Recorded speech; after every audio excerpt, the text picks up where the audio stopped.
This 7 Minutes to a Better West Virginia is brought to you by New River Community and Technical College. Your next step to a great career.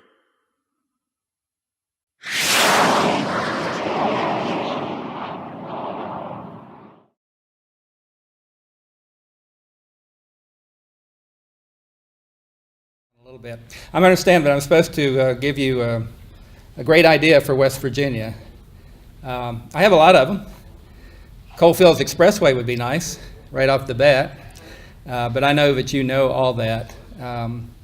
What I would really like to see here in West Virginia is let's just talk space, since this is the Rocket Boys Festival weekend, and that's why I'm here to support that, and with the other Rocket Boys, and to commemorate what happened 50 plus years ago in Colwood, and what happened in Russia with the first launch of Sputnik, and then all the wonderful things that came after that with our program, the Mercury program, the Gemini program, the Apollo program, all of our wonderful robotics programs that we've had, the shuttle program, which was my era, and the space station now today.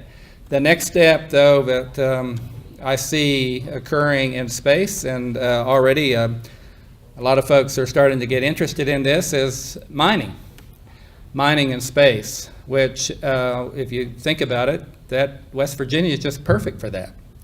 I suggested to Jack Kennedy back in 1960, when he came here to trying to get the Democrat nomination from Hubert H. Humphrey, who I personally like because we had the same initials.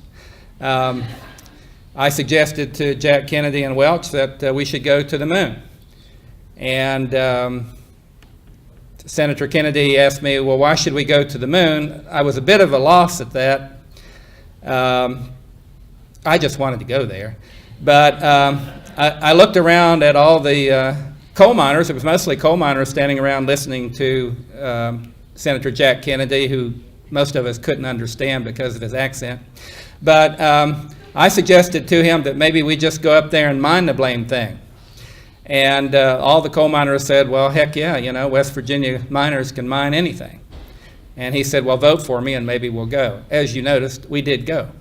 And so what I would suggest that now the United States, and especially commercial interests, are looking at the idea of mining the moon.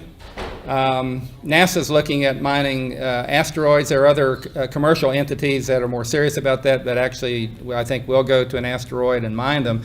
The fact is, we don't really know how to mine the moon, and we don't know how to mine asteroids at all. In my most recent books, Crater and Crescent, I write about mining the moon, and in order to figure out how to do that, I had to figure out how to do that.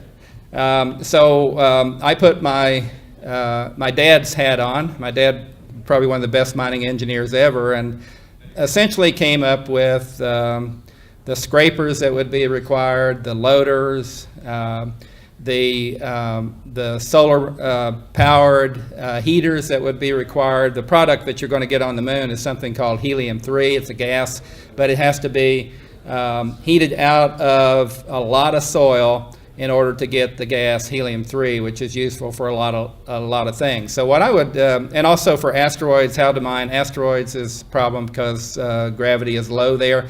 And so how do you attach yourself? How do you go in and find these things? By the way, we think that most of the gold on Earth came from asteroids.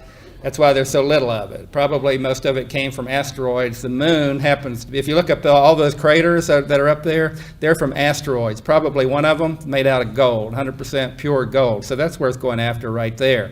How do we go after it? We don't really know how to do the mining. My big suggestion for West Virginia, WVU, Marshall, other colleges and universities in this grand state, that especially the ones that offer engineering degrees or science degrees, should start having their undergraduates and their graduate students design equipment to go to the moon and to the asteroids and how to develop that, because that's coming. If this state can get ahead in the techniques of mining the solar system, well, just imagine what we can do. So that's my big idea. Thank you very much.